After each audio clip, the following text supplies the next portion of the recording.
How about now? Can you guys hear me?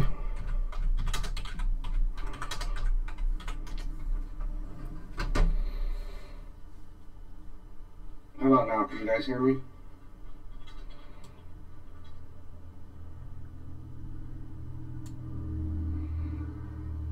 Okay, you can hear me? Hey, here's my smile. Alright, good.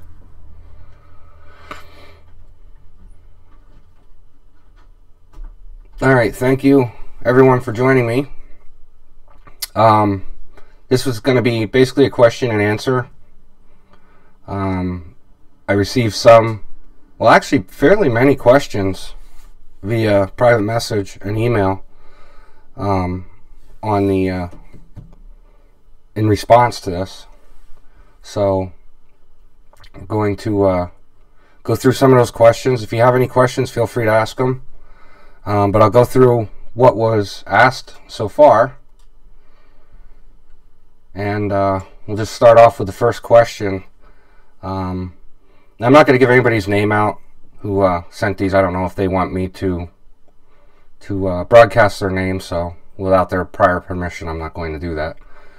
But one of the questions was, how much truth is there to the blue code of silence? So in other words, the thin blue line. And have I ever seen a cop lie or claim ignorance to protect a fellow officer? Sad to say, there is some truth to it, as people who are friends, regardless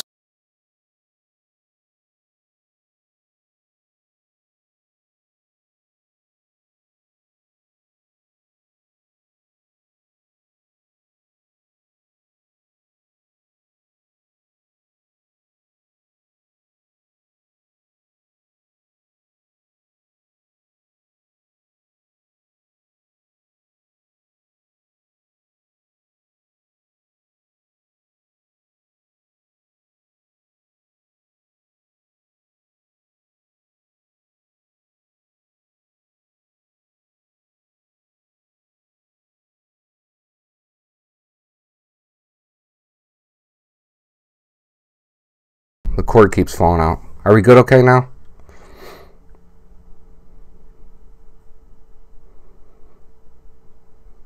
Can you hear it now?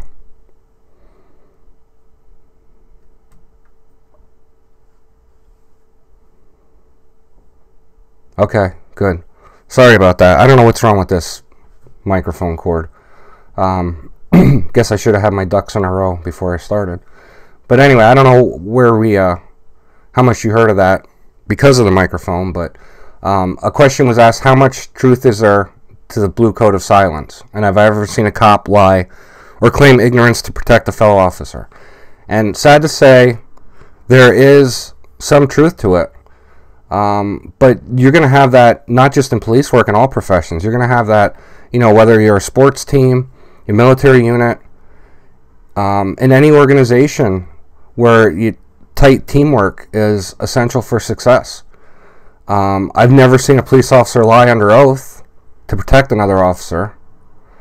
And, I haven't seen another officer turn a blind eye to anything unethical or criminal behavior. But does it happen? Sure. It's just not as often as the media portrays it to happen. It's, as a police officer, especially in our line of work, that guy has your back, and, you count on him that you're going to come home every night, and he could be the deciding factor on whether you do or don't. So there is some truth to it.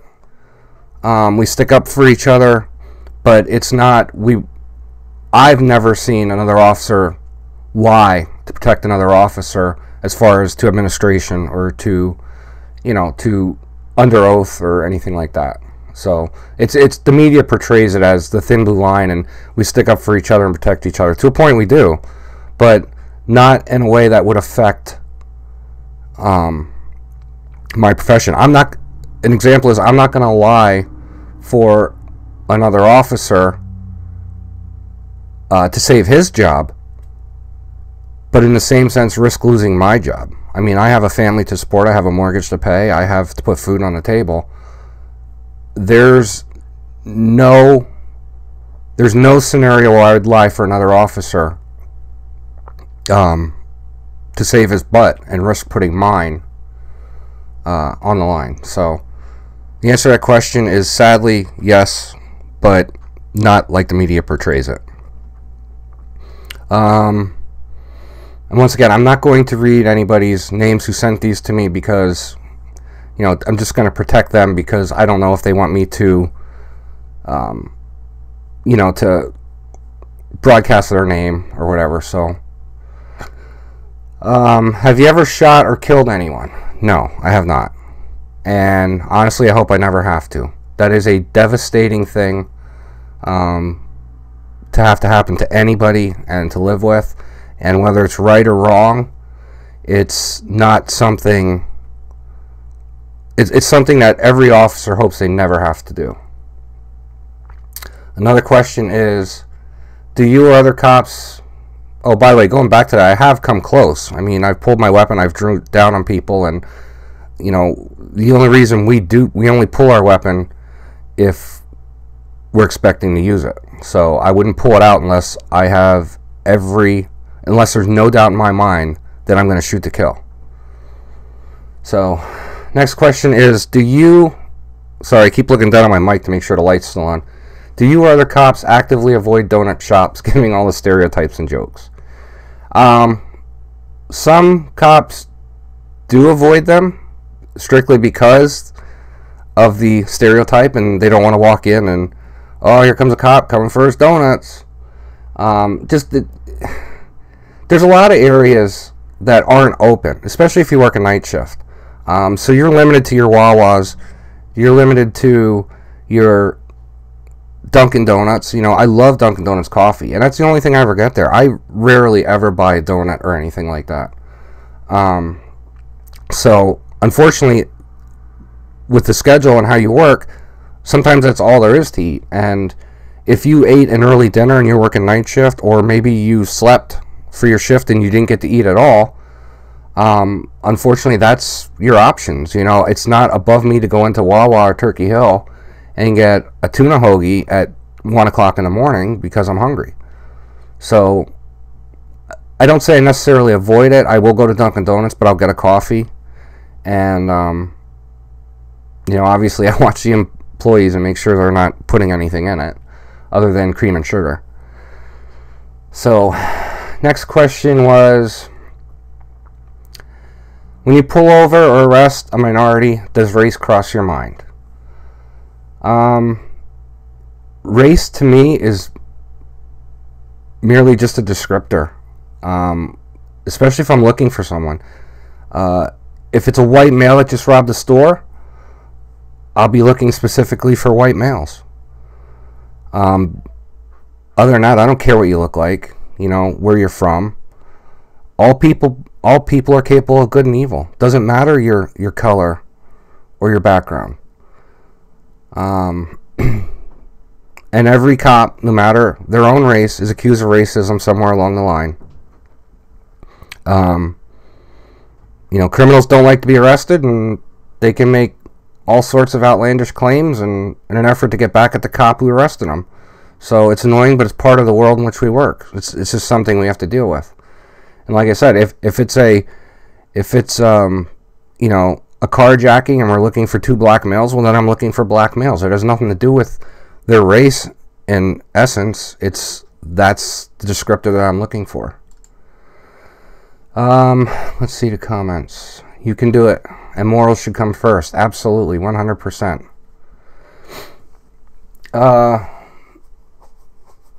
If I get pulled over for speeding, will a windshield sticker or a medallion on my plate supporting the police determine whether I get in a ticket or not? No. Politeness and honesty. That's your best friends in a traffic stop. We already have an idea of what enforcement action we're going to take before we even get out of the car. To a point. It's going to depend on your politeness and your honesty, is what it comes down to. If I walk up and you're a jerk right off the bat and you're like, what are you stopping me for? Don't you have better things to do? Well, guess what? You just talked yourself into a ticket. If I walk up and someone says to me, "Oh, I'm sorry. I know why you're stopping me. I didn't stop at that stop sign. I got a lot on my mind, blah, blah, blah." That's a reason there where I would use my discretion. So, rudeness is not going to work. If you're rude, I can guarantee you're going to get a ticket. And I know I'm not the only officer that feels that way. It's not that we're looking for respect. It's not that we feel that we're holier than thou or should be held to a different standard. It's just the way it is. I treat people the way I want to be treated. So I will treat you with respect. You treat me with respect. Someone asked about getting into the law enforcement field as a career. Can I become a cop if I have a couple misdemeanors on my record? That depends. There's some misdemeanors that will automatically disqualify you. Anything related to perjury, if you've ever been in court and you got caught lying, you're not going to become a police officer. Domestic violence, any past reports or incidents where you've been accused or, well, I should say, you've been arrested for, I don't want to say accused, but you've been arrested for anything related to striking your wife or any kind of domestic violence situation, your children, you're not going to be able to become a cop. But there's some that you don't need to worry about. If you wrote a bad check when you were in college, that's not necessarily going to come back to haunt you. Any criminal record will make it difficult for you to get hired. And if you have multiple arrests, it'll be very difficult. You probably are not going to get a job as a police officer. Do cops become cops to protect people or because they enjoy the power? I love this one. The old saying goes that all police officers were bullied in high school, and this is their way to get back at the people, for being bullied. And, that's not true. I wanted to be a cop since I was, as long as I can remember, probably since I was 4 or 5 years old. At 4 or 5 years old, I was running around the house with police cars making sirens throughout the house. I was not bullied at that point. I knew that that's what I wanted to do. So, I don't know how to say this. Cops are what they would call an alpha personality. So, passive people don't seek out the most violent criminal types in society to try their antisocial behavior. So, we're more touchy-feely.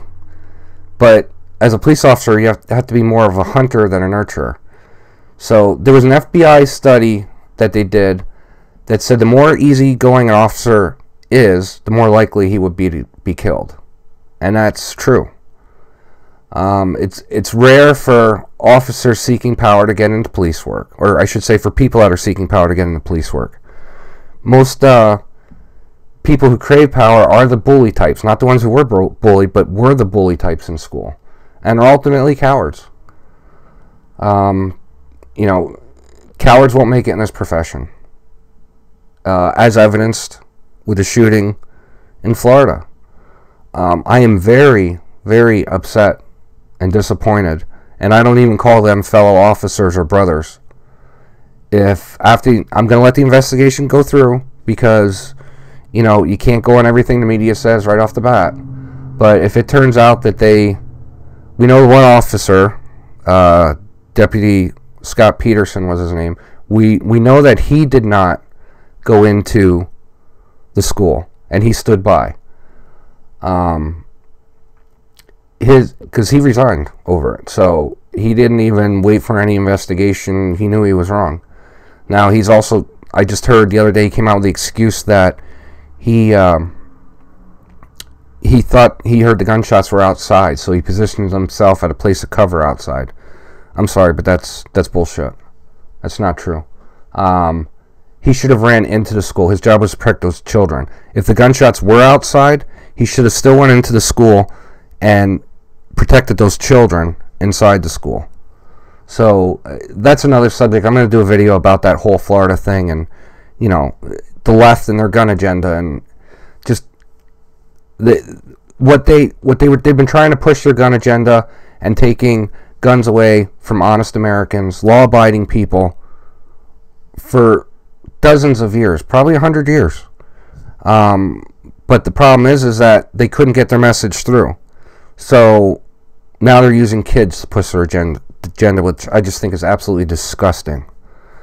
You know, their message is now we truly need the children. You know, it's a tactic that they're using. So I just, you know, they were chanting, "Hey, hey, NRA, how many kids did you kill today?" You know, like I said, that's another video I'm going to put out probably tomorrow on my thoughts on the whole Florida thing, and Sheriff Scott Israel, who I think is an absolute lying coward. But I'll get my thoughts out in that one. So,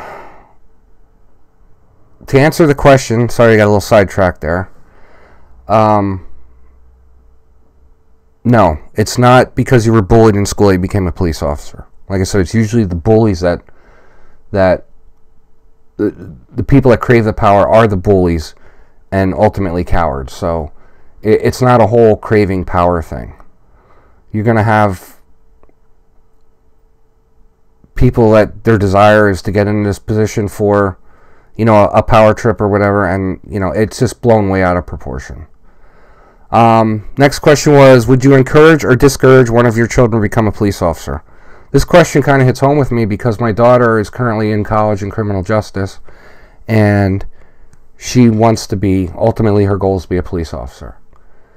And, you know, honestly, I'd rather that she did something that was much safer and less likely to result in a wrecked marriage. But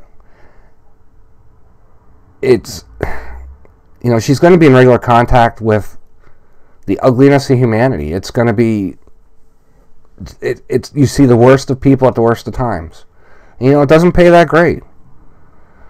So I fully 100%, I want to say that, disclaimer, fully 100% support her. And I think it's great, and I will be very proud of her. So I will support her throughout her whole entire career. What was the most horrifying scene or situation you ever had to respond to? Well, there's a ton of them. I don't know that I can name one because everyone affects you in some way. There, you know, PTSD we always talk about with military, but it's a known fact that it also affects police officers. So, you know, there's things that I can think back to a certain thing and instantly flashes in my mind, and you know, there's things that I think of, if not every day, every other day, at least, you know, that scenes that I've been to and things like that. So, you know, it definitely affects you, but you try to get, you know, you have to get through it, and you can't let it get to you. But there will always be those certain things that you see that you can't erase from your mind, or, you know, and you know, you don't ever. There's always this thing in police work that you don't ever go see a psychiatrist or a psychologist because it shows weakness. And if one of your officers finds out, you know, obviously you're going through your employer's medical insurance, and if one of your fellow officers finds out that you're going to a psychiatrist, they think you're weak and you can't handle things. But, you know, in the same sense, you know that guy is dealing with the same things that you dealt with. So, thank God I don't have to do that. But, you know, I wouldn't, if I felt the need that I needed to seek some kind of help, you know, on my own time to get through some things, then that's what I would do. Are there any laws that even cops think are excessive and don't go out of their way to enforce? Yeah, of course. There's a lot of laws that we feel are excessive. But different cops have different views. Most, or I should say many or most of the laws telling people what they can and can't do with their lives and property don't sit well with us. Like, you have to get permission from the local government to, you know, whether it be your township or your borough, or your board of supervisors, whatever, to cut down a tree on your property, or, you know, permission to park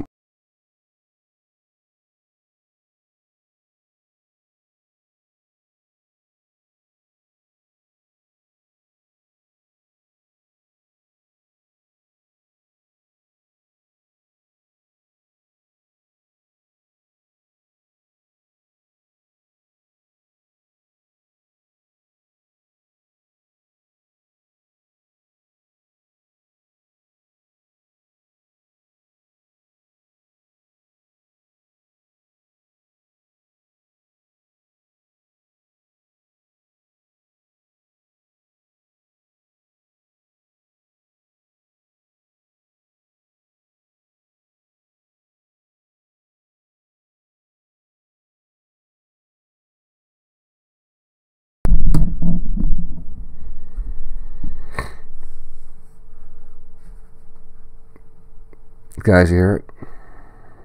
Anything coming through?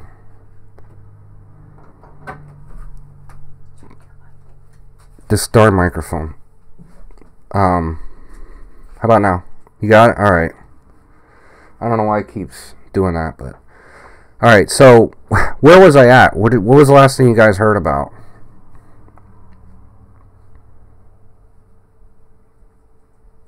Stop the cutting down trees. Okay, so you didn't miss much. That pretty much was it. It was, just that we don't agree either with the, the local laws and stuff like that. And I think they're excessive. And so, okay.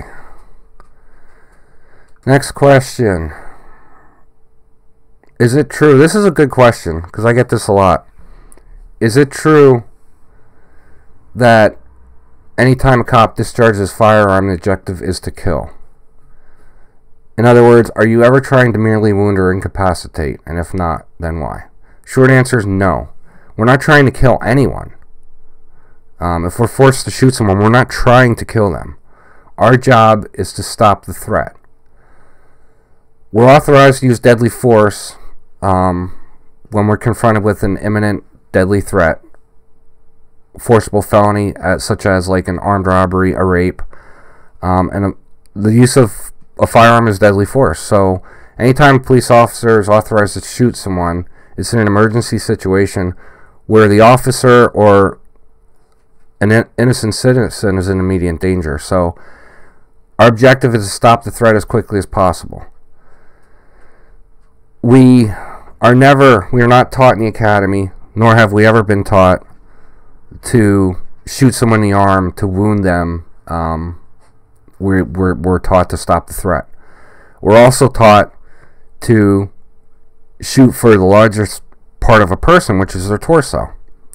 So, when you're shooting for the torso, obviously you're going to have a lot of areas there where you can, you're going to have a lot of blood loss. A lot of your lethal injuries in a firearm not necessarily have to be to the head. It can be to your torso. So that's where we're trained to shoot to, is the torso. And there's a lot of blood loss. So our goal is to stop the threat, to answer the question. Are we allowed to lie when we interrogate a witness? Even if it's not, can we say things that are not true? Yes and no. Criminals lie to us constantly. So usually if I have someone pulled in that is a suspect in a crime, and they're in the interview room, I know 9 times out of 10 they're going to start off with lies until they're confronted with something that we know to be the truth. So we can use a lie as a tactic. Like we can say, well, we have witness, or we have video that saw that saw you commit the crime, and we can use that. It's kind of tough to answer this question because there's nothing that says that we can't lie. If that's the tactic we need to use to effectuate either them giving us a full admission or to find them guilty, then we will use it. I don't think it's unmorally, against all morals to tell someone that we have your prints on this gun, whether we do or we don't. I mean, guilt is such a strong factor in people's mental thinking and their actions, and most criminals are caught because, especially with teenagers and kids, is because they can't keep their mouth shut, is what it comes down to. They'll sit there and they'll think about this, and they'll think about this day after day, night after night, about something that they did, and guilt just weighs on their conscience to a point where they end up having to tell someone. And then that person tells someone, or the first person they told goes and tells someone, an adult or somebody of authority, and so that's what it comes down to. It's just the guilty conscience weighs on them. So if I tell someone that I got your prints and I don't, and through the thing that weighs on them, that they start thinking about, oh, this is really, I'm caught now or something like that, then, I'm sorry, hold on one second.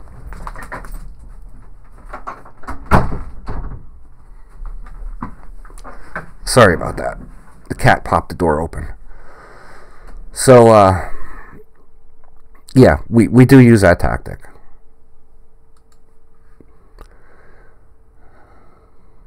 Do cops really have high divorce rates? I don't know what the specific rates of divorce are in law enforcement. I do know that they are high. Just like anything else. Suicide is high in police work. There's an old joke that goes around in police work that you're still a rookie if you're in your first marriage. And it's sad, but, there are a lot of cops that go through multiple marriages, and it comes down to, the shift work, and you're working on holidays, and, you're supposed to have a day off, and you have plans to do something, and then you get called into work, or you're sitting in court all day instead of doing something with the family, working on holidays. The stress that you deal with negatively affects your home life. Spouses don't like the idea of sitting there worrying about their husband or wife being hurt or killed. And they can, thankfully my wife is very supportive, but they can tell you that, they can pressure you and push you to try and find another line of work. So, yeah, it can be pretty high.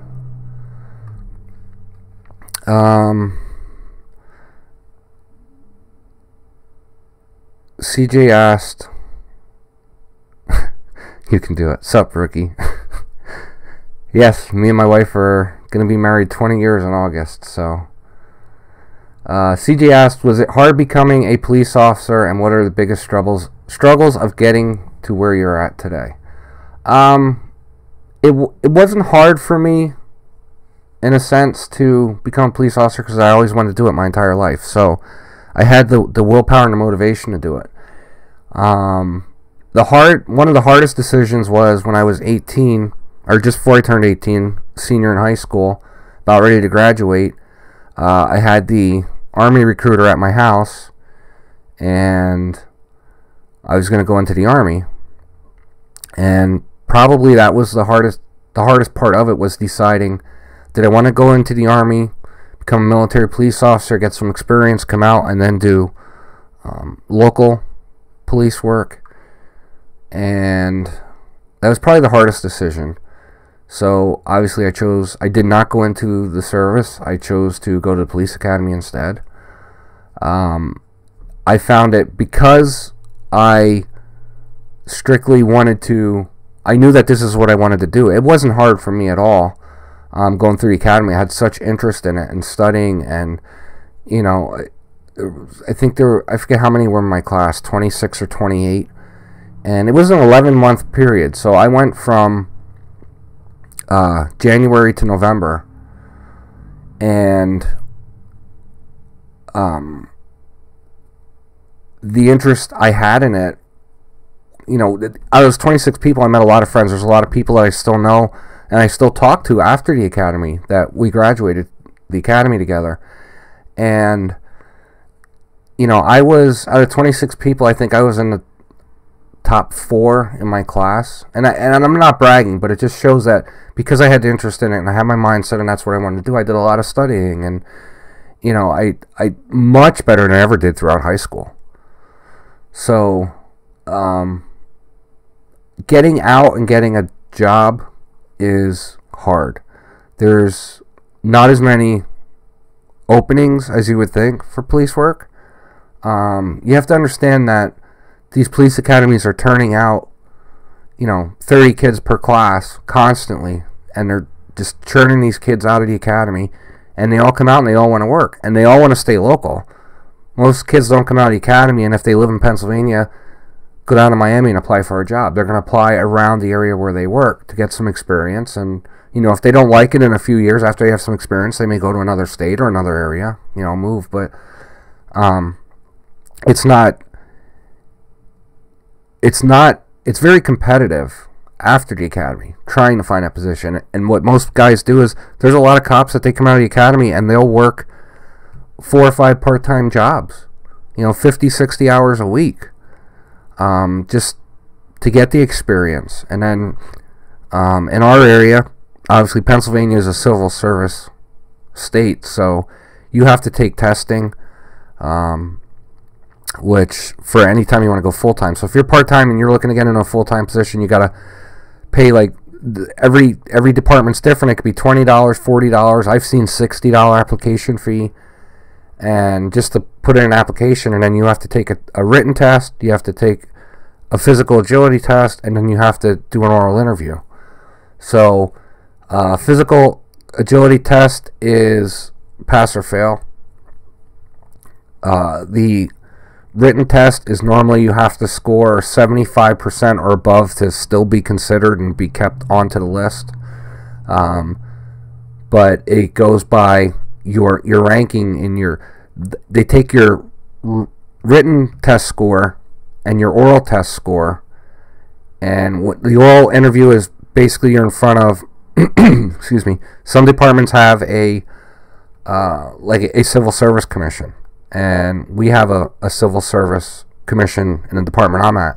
So you have 3 or 4. Typically, the majority of them are board members for your local community, and they'll sit there. We have a couple police chiefs too that they'll include from other departments that will ask you questions pertaining to the law. The civil service portion of it with the community and the board member section, that is basically, they're going to ask you questions to determine your moral character. The police officers will ask you questions to determine your ability to do the job. So once you get through all that, you're ranked. And if you were a veteran and in the service, you automatically get what they call veterans points, which is 10 points. That goes on, that's weighted into on the top of the score. So if you had a 85 after your written and your oral testing, you're automatically bumped up to a 95. That's what hurts a lot of guys in getting jobs. Civil service is such an antiquated law. It was for back in the day when guys came back from serving in war across seas. They came back. It was to help, more or less, not guarantee, but to help give them a better chance of finding a job when they got back to the States. Unfortunately, it's an antiquated law, and not just because I wasn't in the service. There's a lot of guys I will tell you the same thing. I know guys that got the veterans points that don't agree with it and don't think it's fair. But 10 points is a lot. You finish with a 95, and you have a veteran come in and beat you because he got that extra 10 points because he served in the military. And don't get me wrong, I support our military 100%. I have nothing against that. The problem I have is with the point system. If they want to give them a few points for serving their military, serving our country, being in the service, that's fine. But it's a lot. 10 points is a lot. And just because you're in the military does not mean you're going to make a better police officer on the streets. And I've seen it, unfortunately, in departments where there were great guys that I knew had the street smarts and, would have my back and this and that didn't get hired because they got bumped down the list because somebody was military. So, I hope that answered your question, CJ. Let's see. I think there's just a few more here.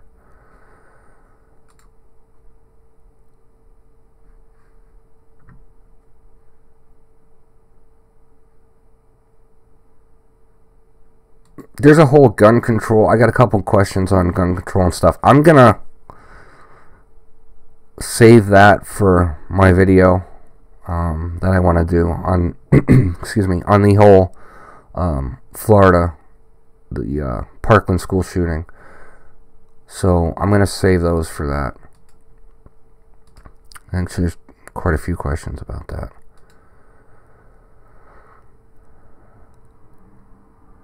Do I get annoyed when I hear stories in the news about cops misbehaving and abusing their power? Of course I do. Absolutely pisses me off. there's good cops out there, and there's bad cops. There's good cops that become bad cops. The media brings a lot of negative attention to our profession, and it taints the public's view of the hard-working, honest, good cops.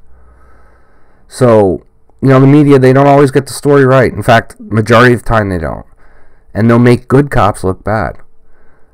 How many times do you hear, the media will run a broadcast of a mother who's crying because, and she's saying the cops didn't have to shoot her son, but they don't balance that fact and put out there, that her son was a convicted felon and he was trying to stab an officer to death, or something. I'm just using that as an example. So, the media is our worst enemy. The bad cops, yes, there are a lot of, I don't want to say a lot, but there are bad cops out there, and I absolutely disgust me. We're given so much trust and in the public's eye, and they count on us, and to go out there and do stupid shit that makes us all look bad. Those cops down in Florida at the shooting, whether it was one or if it was four, everything's going to come out and we'll find out. But even that one, Scott Peterson, if that's true, he made us all look bad. He made us all look like cowards because of one incident. Now, I don't know, he could have been a great cop before that. I actually did some research on him, and he got Officer of the Year award a few years prior to the incident. And I even really investigated too much to see what it was for. But he made us all look like cowards, and that's the shit that pisses me off, because people get this generalization of police officers, and it goes back to me saying about the thin blue line. Yes, there's unethical cops, but there's bad, and I've said this many times. There's bad people in every profession. It's just we are being so hammered right now in the media that it's not hard for the media to find something and twist it and run with it and to make us look bad. It's really not hard at all. The videos you see where you see a section of the video where you see I'm bumping the mic. Okay, sorry. I guess I gotta fix this loose cord. You still hear me, Dad?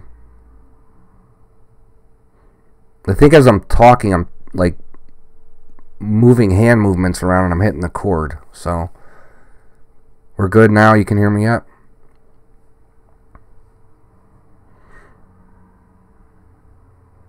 Anybody out there? Can you hear me? You can do it, CJ? Okay, good. So, yeah, what you see is, you always see a section of the video of the cops doing this and that, but they never ever show what led up to that.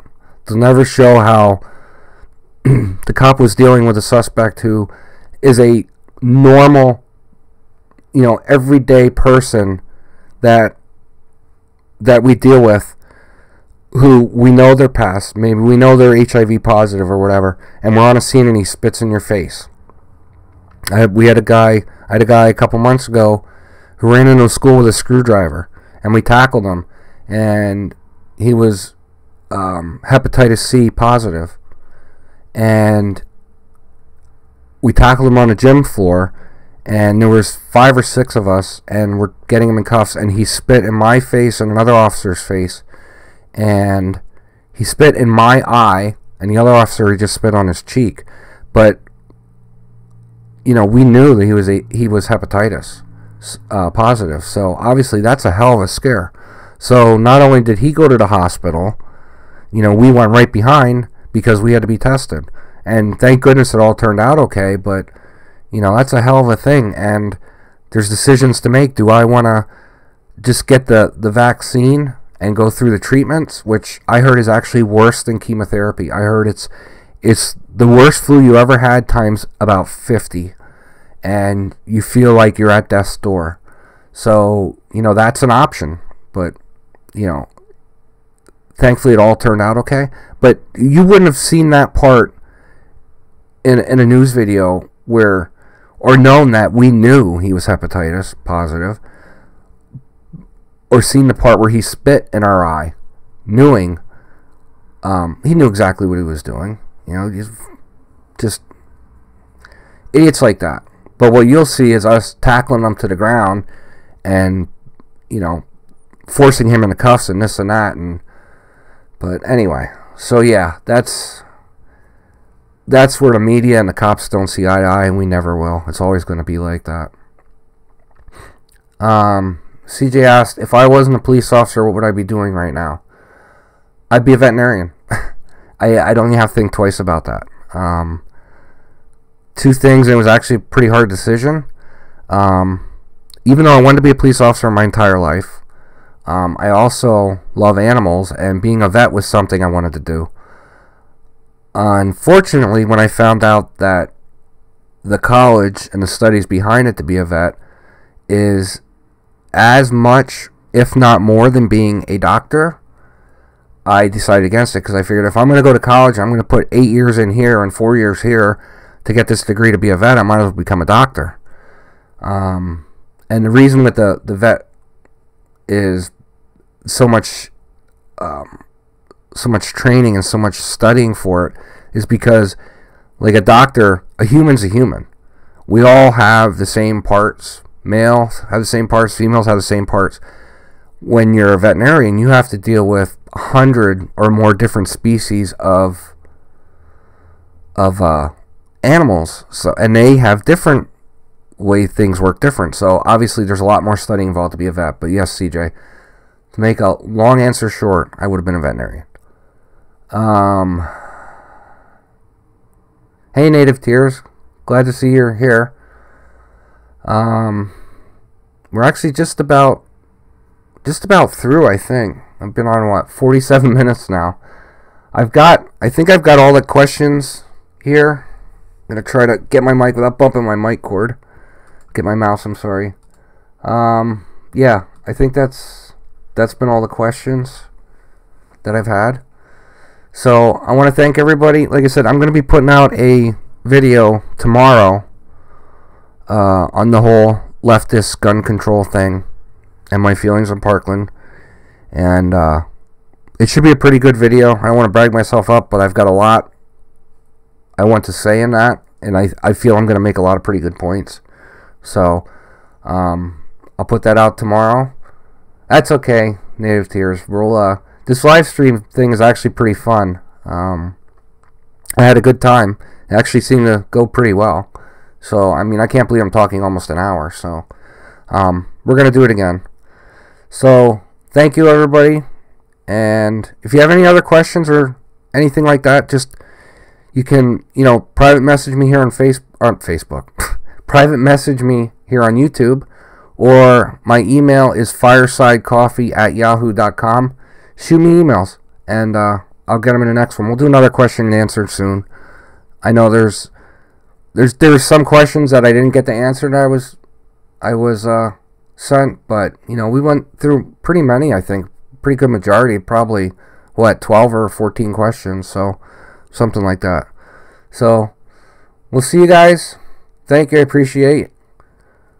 Don't forget, if you're not subscribed, to subscribe, and we'll catch you next time. Take care, everyone, and God bless.